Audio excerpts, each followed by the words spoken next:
Doamnelor, domnilor, bine v-am găsit la o nouă ediție a emisiunii Maluri de Nistru, femei cu idei. Implicarea populației în acțiuni de voluntariat este un fenomen răspândit în Republica Moldova. Potrivit datelor Biroului Național de Statistică, 42% din totalul populației cu vârsta de 15 ani și peste au ajutat persoane din alte familii sau au lucrat fără plată în folosul comunității.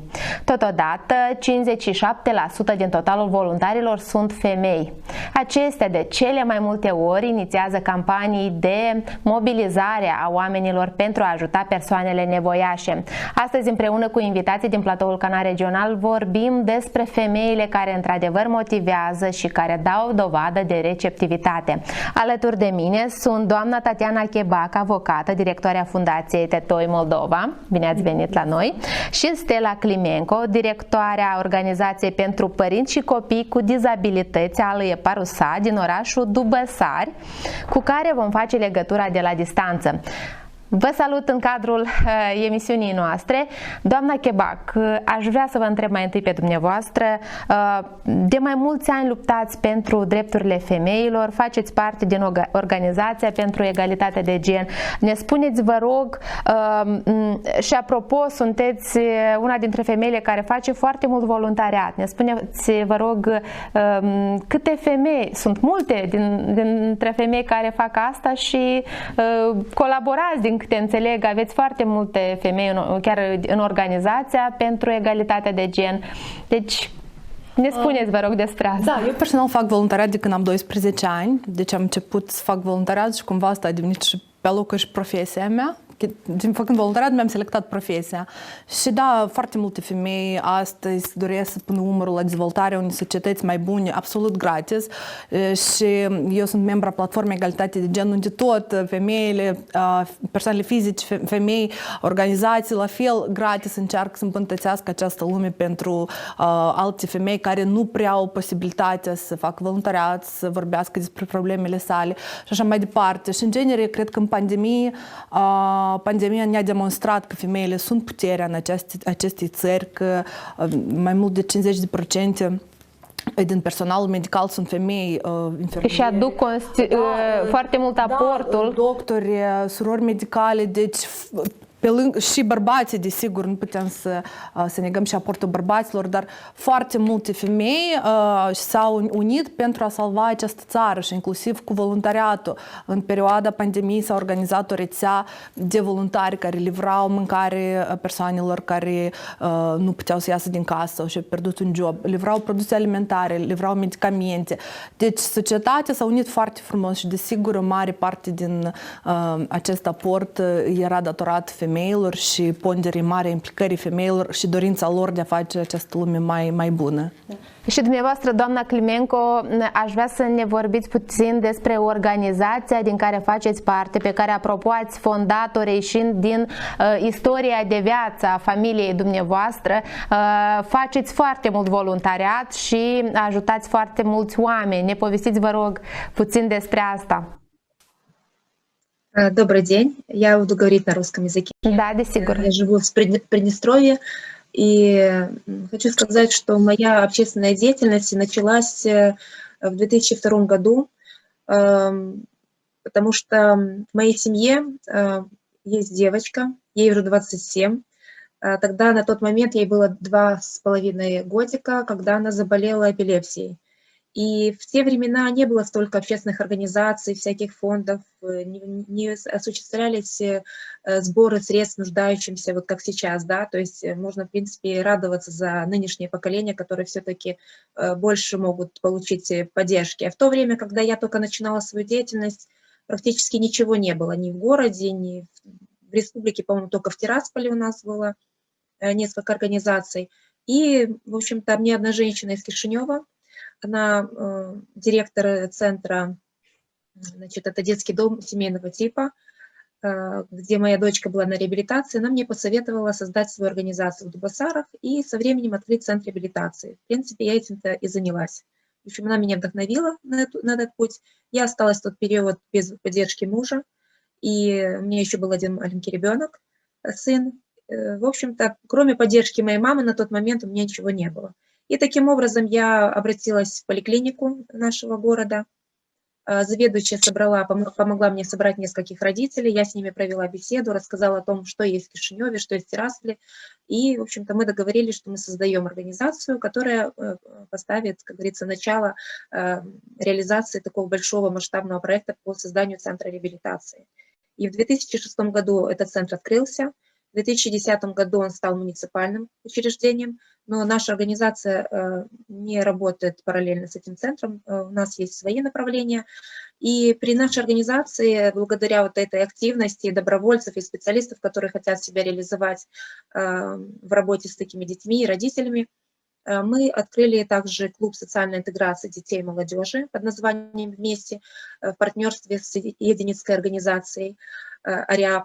И еще у нас в 2018 году был реализован проект по созданию фонда молодежи. То есть мы работаем, мы немножко расширили сферу деятельности, то есть мы не работаем исключительно только с семьями, у которых есть детки с инвалидностью, а в целом на благо всего сообщества, в котором мы живем.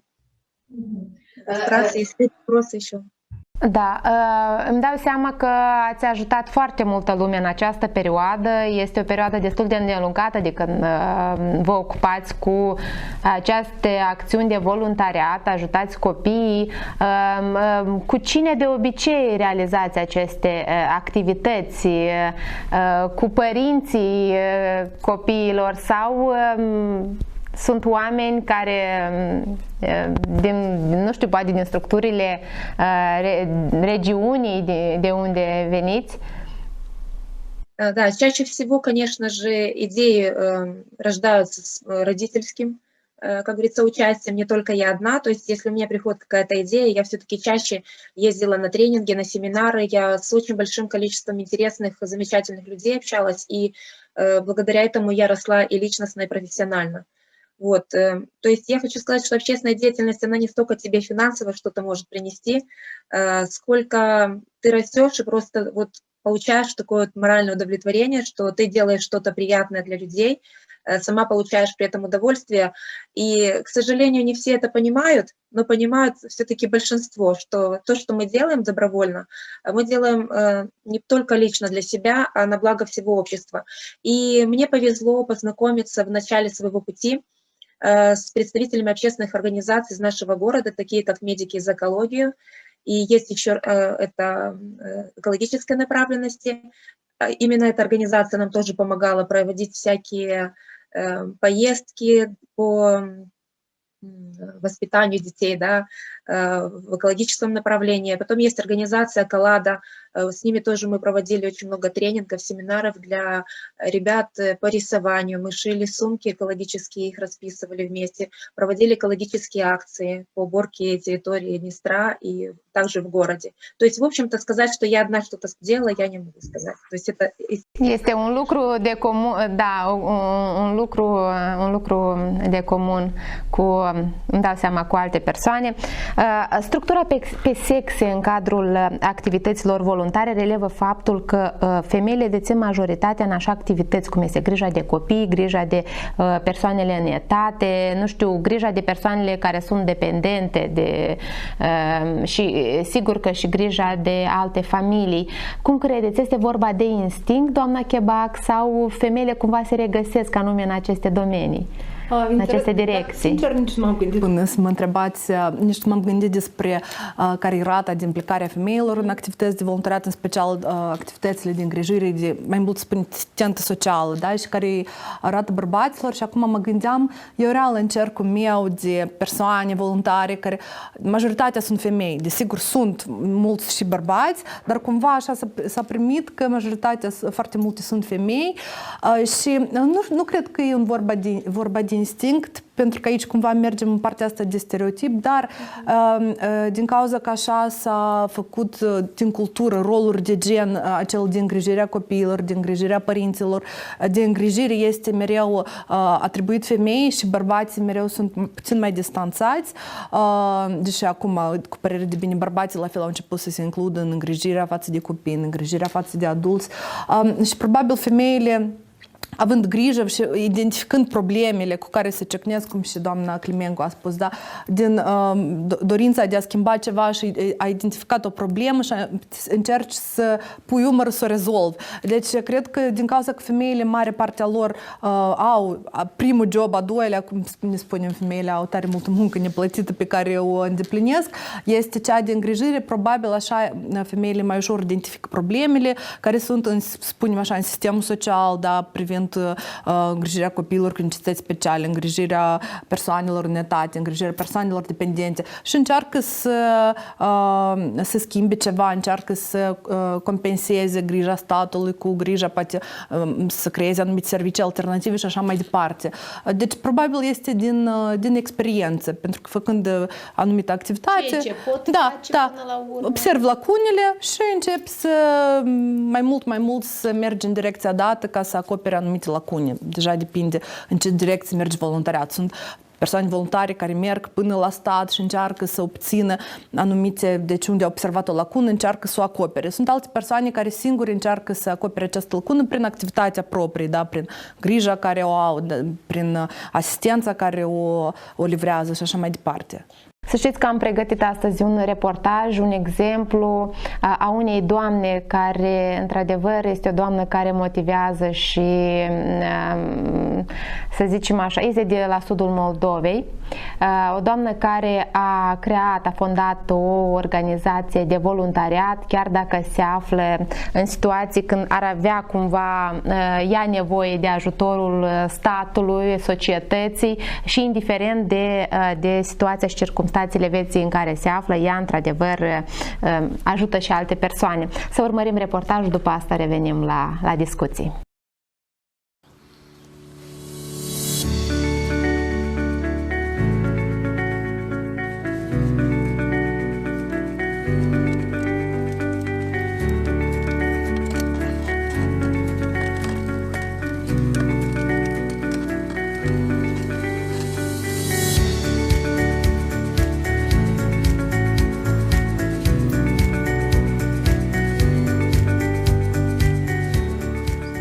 Меня зовут Елена Акбаш, я руководитель благотворительной группы рукопомощи «Камрад».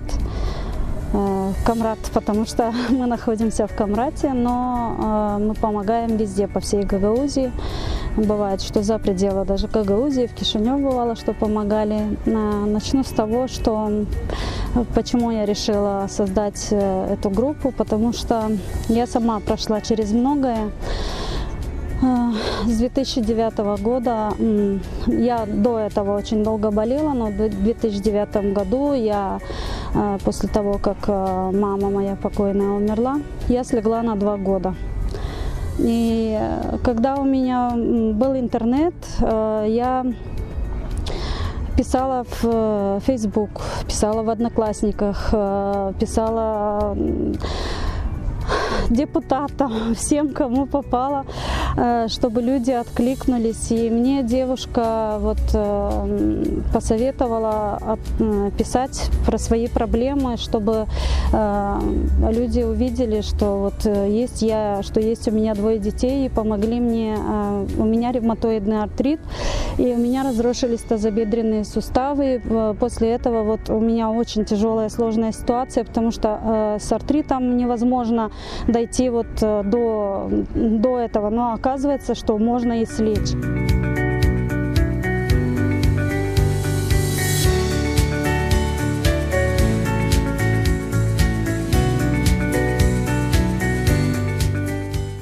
Мы приехали сегодня к бабушке с дедушкой, это бывшие учителя. Бабушка болеет и очень бедно живут. Узнала о них в интернете, в Фейсбуке мне женщина написала. Она сказала, что вы есть. Просто мы не знали до сих пор, мы бы приезжали, навещали бы вас. Мы принесли вам продукты питания, чай, сахар, картошку, морковку, лук. И в дальнейшем тоже будем навещать, уже знаем, где вы живете. Спасибо. Это от добрых людей. Спасибо огромное. Не за что. Будьте здоровы.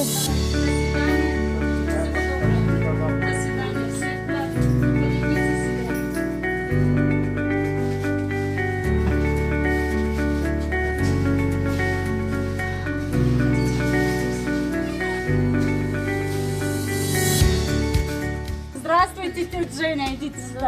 Обниму вас.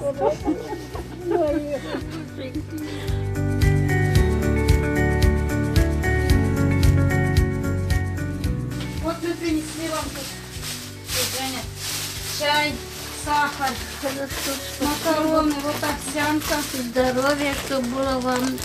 Вот это гречка. Ага. Ее только варишь в воду, ставишь гречку в воду, и она за 2-3 минуты набухает.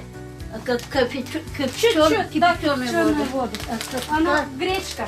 гречка. Да, почти готова. Спасибо вам большое. Масло, горох, овсянка, рис, Дай Бог макароны. здоровья, Боженька, чтоб дал вам, дай Бог. А там в пакете картошка, морковка и лук. Хорошо. Хочу поблагодарить всех людей, которые доверяют, поддерживают меня и каждый день практически звонят, привозят какую-то помощь продуктами или финансами, или же одеждой, обувь. Это очень важно для меня. Я очень благодарна каждому по отдельности. Низкий поклон. Спасибо, что у нас есть очень добрые люди, отзывчивые, неравнодушные. Дай Бог всем здоровья и чтобы их добро в 1000 раз вернулось им обратно. Это очень важно, и я очень благодарна, что у нас очень отзывчивые и добрые люди.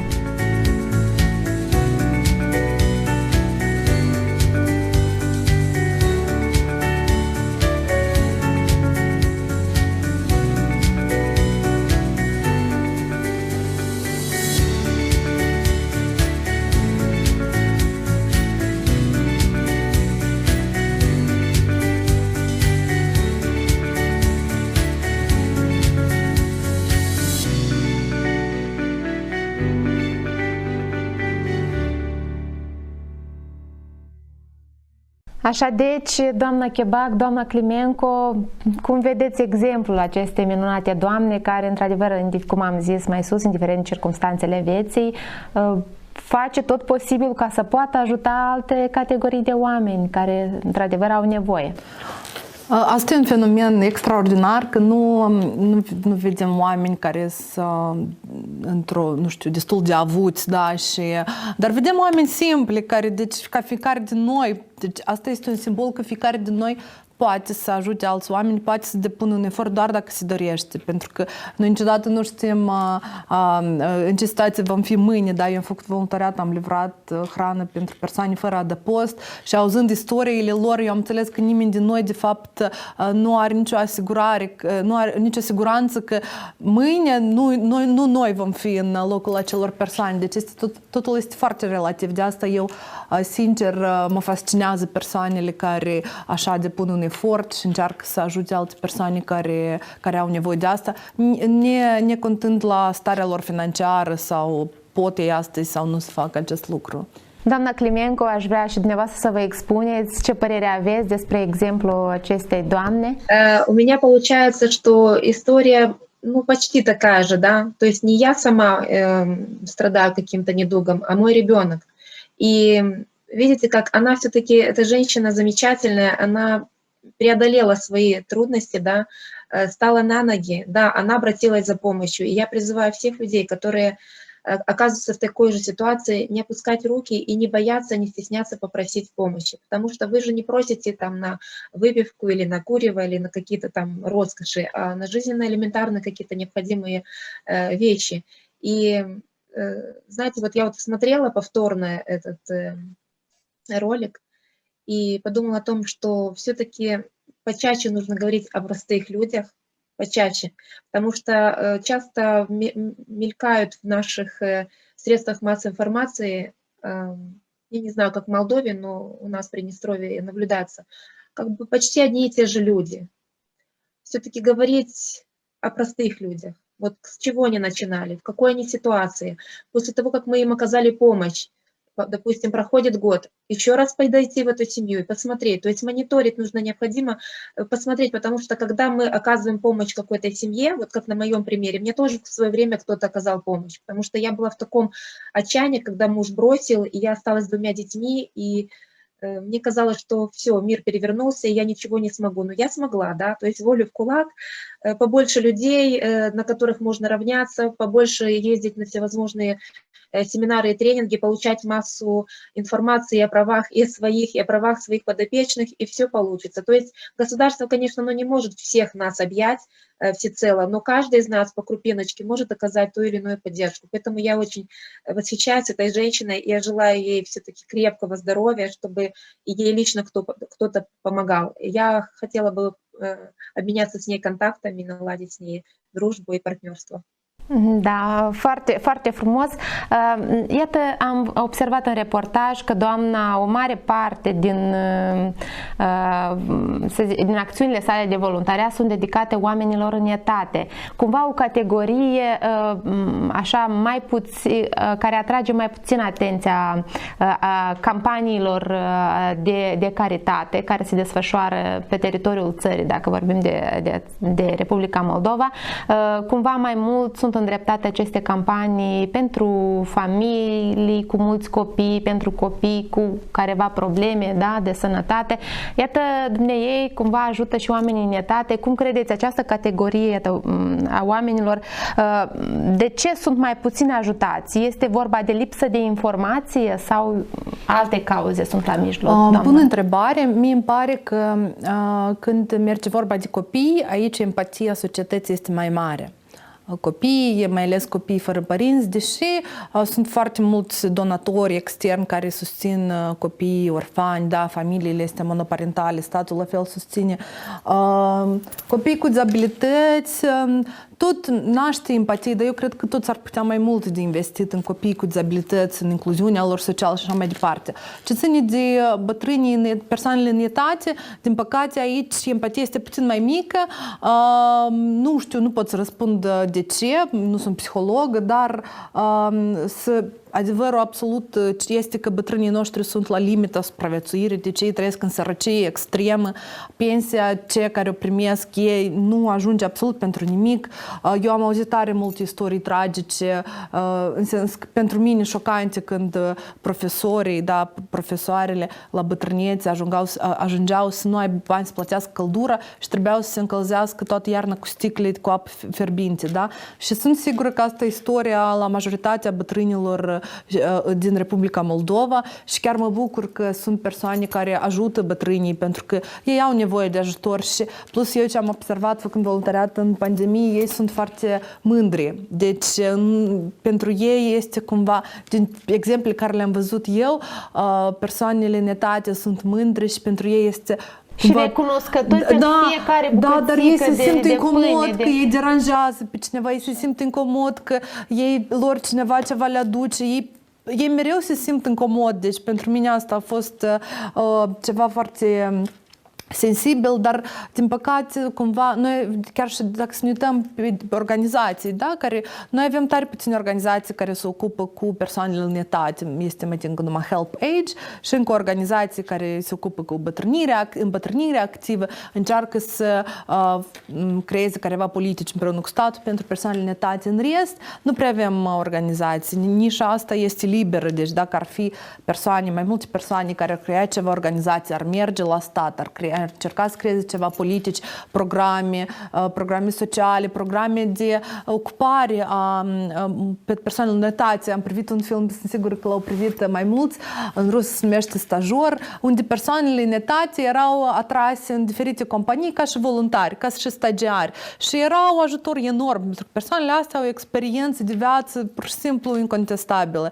Și dacă ar fi create mai multe programe pentru persoanele în etate, dacă s-ar ocupa mai mult cu ei, pentru că nu înseamnă dacă ei sunt la pensie, ei gata, nu trebuie să moară mâini, poimâini. Ei sunt persoane foarte active care sunt sigură că pot și ei să devină voluntari la urma sa și la fel să continue să contribuie la o societate mai bună în diverse domenii, chiar în lucru cu copii, în lucru chiar cu, nu știu, persoane dependente și toate grupurile social vulnerabile. Cred că doamna din Comrat ne-a dat un exemplu foarte pozitiv și cred că trebuie să atragem mai mare atenție la persoanele în etate și să-i atragem la o viață socială, că ei la fel se simt o parte a acestei societăți. Da, doamna Climenco, potrivit statisticii, mai mulți oameni ce au nevoie de ajutor apelează la organizații de caritate, sunt oameni din regiunile rurale. Și organizațiile, dacă vorbim despre organizațiile de voluntariat, la fel aleg cumva să ajute oamenii de la sate. Cum este în practica dumneavoastră sau în regiunea dumneavoastră? Este la fel? De fapt, toate organizațiile mai mult lucrează în oraș, dar dacă beneficiarii se cunosc unul pe altul, au neamuri, da, au cunoscuți, noi ieșim și în sate, fiindcă chiar anul trecut am primit ajutor umanitar din Europa și am avut un lucru pentru mine personal foarte important, de a merge la fiecare familie și a-i mâna. Adică să nu vină oamenii la noi în oraș, dar am organizat transport și am mers pe la sate. Sincer să vă spun, cu durere de inimă am plecat de la câteva familii, fiindcă cunosc chiar 2 familii de la noi din asociația, unde într-o familie sunt 3 băieți cu dizabilități, dar în altă familie 2. Și acolo unde 2, chiar și soțul femeii la care am fost în vizită, și el acum este bolnav. Și tot timpul mă gândesc, de ce oare statul nu se gândește totuși să facă niște liste, chiar să lucreze cu noi, cu ONG-știi, da? Cu asociațiile non-guvernamentale, să facem, adică un lucru împreună și ar fi mai ușor. Noi, de pildă, să aducem la cunoștință cine și în ce are nevoie, da, de ce lucruri, poate produse alimentare, igienice și mai departe, și statul de acum să vadă cu un an înainte cam ce resurse ar trebui să ofere lor, fiindcă se primește că să cheltuiesc bani pentru niște lucruri din punctul meu de vedere, da, adică nu vreau să critic cineva, pentru niște lucruri care noi putem și să trăim și fără dânsele, da? Dar sunt asistenții sociali care până la urmă ar trebui să aibă grijă, să țină cont de toate aceste categorii de oameni. Cum este la dumneavoastră? Cumva conlucrați, colaborați cu asistenții sociali, atât организация din care faceți parte? У нас в городе есть, конечно же, служба соцпомощи на дому. Они оказывают помощь пожилым людям, которые остались по воле судьбы, как говорится, в одиночестве, уехали там дети, внуков нет рядом, и им, конечно, оказывается помощь на дому. То есть они ходят по каким-то определенным участкам, на каждого человека, вот, кто представитель этой социальной службы, есть по несколько людей, которых они обслуживают. То есть, в принципе, поддержка со стороны государства, конечно же, есть. Doamna Chebac, dacă vorbim de vârsta femeilor implicate în acțiuni de caritate și nu numai femeilor, da, avem foarte mult tineret și asta ne bucură tare mult, dar totuși prevalează cifra de după 60 de ani, nu știu de ce, conform iarăși statisticii. Cum credeți de ce? Cumva deja oamenii la așa vârstă deja cumva au alte, nu știu, priorități poate, sau e vorba și de partea asta economică, cumva sunt puși bine pe picioare față de cei mai tineri, că uneori cumva prevalează și partea asta economică, financiară. Poate invers, pe la 60 de ani deja copiii sunt mari, mai puține stresuri și griji legate de copii, pentru că copiii deja probabil sunt mari, puși pe picioare și este mai mult timp liber pentru a te implica în folosul societății, deși eu cred că niciodată nu-i târziu să te implici în activitatea voluntară pentru folosul societății. Eu nu știu dacă am văzut o anumită categorie de vârstă cel mai des, am văzut femei de toate vârstele, chiar și fete școlare, da, adică din școală până la femei la o vârstă, nu știu, de vârsta a 3. Am văzut foarte multe persoane active de toate vârstele. Nu știu dacă aș fi identificat acum. Dar organizația din care faceți parte mai mult tinerii, nu vorbesc doar de fete, băieți, fete, adică de platforma Egalitate de Gen, de exemplu, suntem foarte multe începând de la... Eu am intrat în platformă, aveam 23 de ani, mă țin că și... Deci toate vârstele până la 60 plus. Asta da, și toate persoanele sunt active, implicate, cu idei. Deci asta probează faptul că niciodată nu-i târziu la nicio vârstă, nu-i târziu să-ți expui părerea, să ai o poziție socială, să mergi și să încerci să lupți pentru un careva drept. În regiunea transnistreană, de unde veniți, ce categorii de vârstă sunt implicate în voluntariat mai mult, doamna Climenco? Eu pot spun la fel și la noi, diferite vârste. Deci fiecare persoană își alege o careva Domeniu, direcție. poate fi și lucrul cu copii, și poate fi și ajutorul pensionarilor, și poate fi în legătură cu ocrotirea mediului înconjurător, deci diferite domenii. Colegele mele pot spune așa, dacă vârsta undeva de la 35 până la 65 și mai mult femei. Am înțeles, dar sunt și anumite alocații care sunt oferite de stat cumva pentru oamenii nevoiași, iarăși vorbim de diferite categorii. Unde trebuie să apeleze oamenii? Că mulți nu cunosc, uite, nu au informații și din păcate se întâmplă, mai ales în regiunile rurale, că iar aceiași asistenți sociali nu le oferă cumva toată informația necesară oamenilor. Poate cei care ne privesc să știe unde trebuie să apeleze în anumite situații și...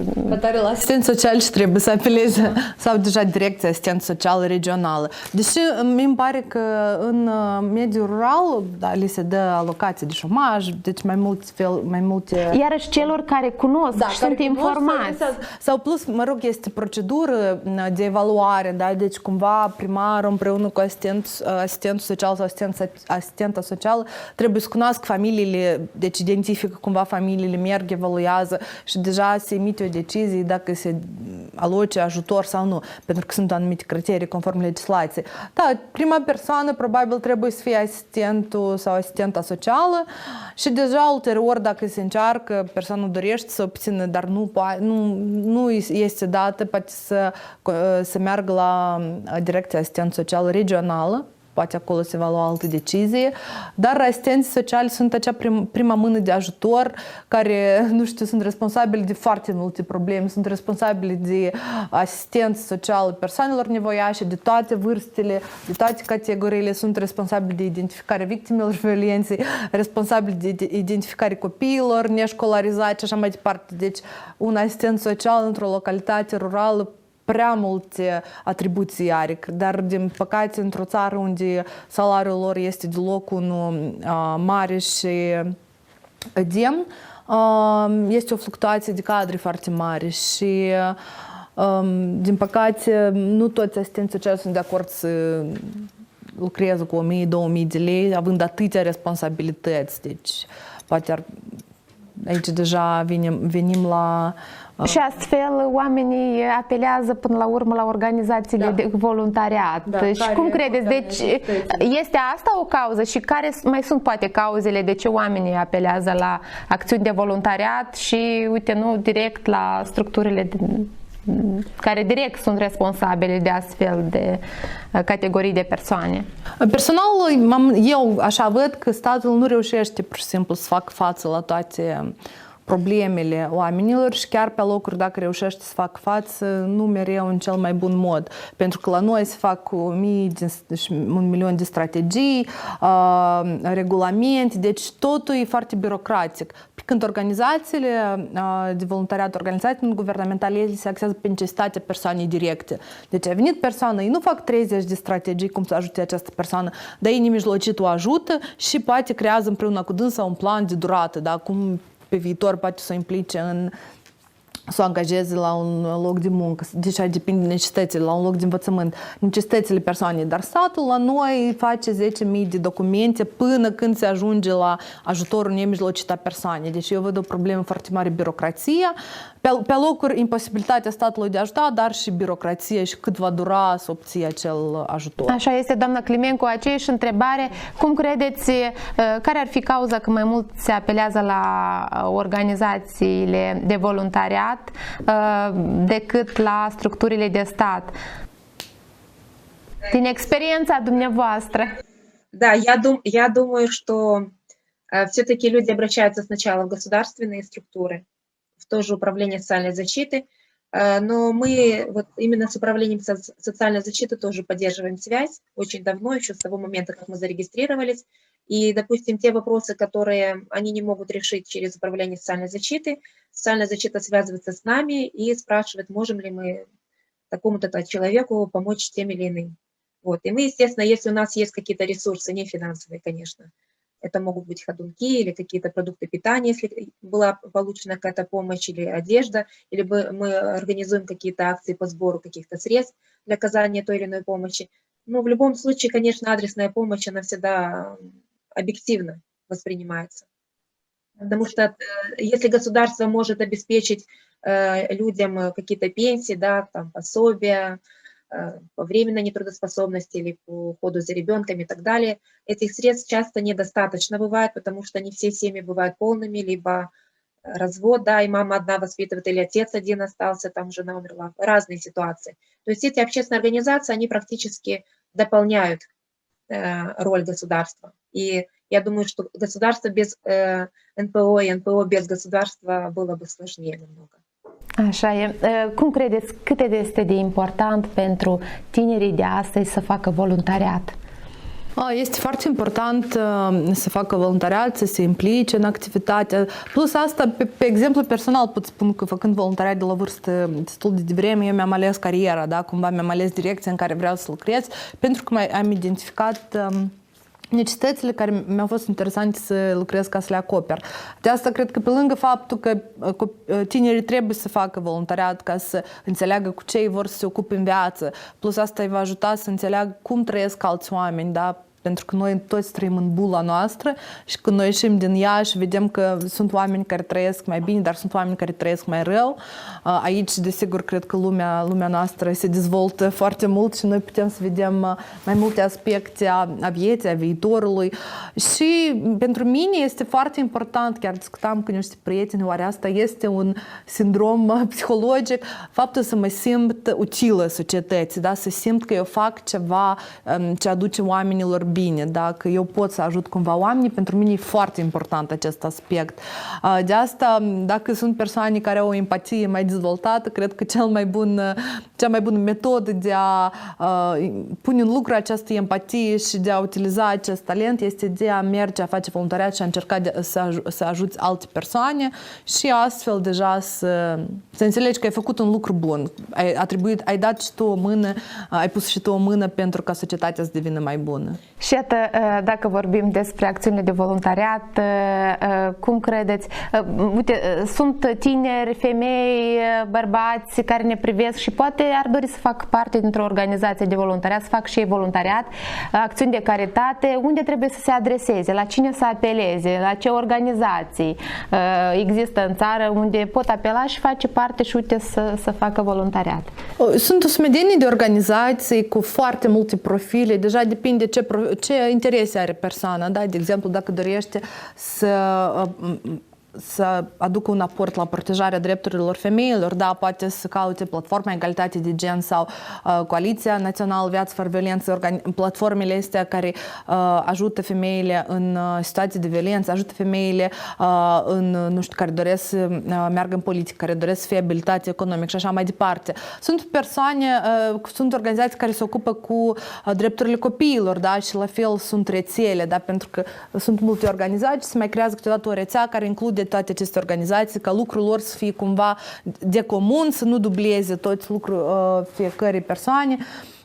Nu mi-aduc aminte exact acum cum se numesc rețele, dar sunt rețele și sunt organizații care ajută persoanele cu dizabilități, copii cu dizabilități, persoanele mature cu dizabilități. La fel pot fi ușor găsite pe Google, la fel au coaliții și sunt destul de multe organizații în Republica Moldova care încearcă, eu spun la nivel național, dar la nivel rural sunt sigură că sunt și regional, sunt sigură că sunt cu mult mai multe organizații mici unde poți veni direct și întreba cu ce pot să vă ajut. Iată, eu vreau să ajut oamenii cu dizabilități sau să ajut femeile. Cu ce pot eu să-mi aduc aportul?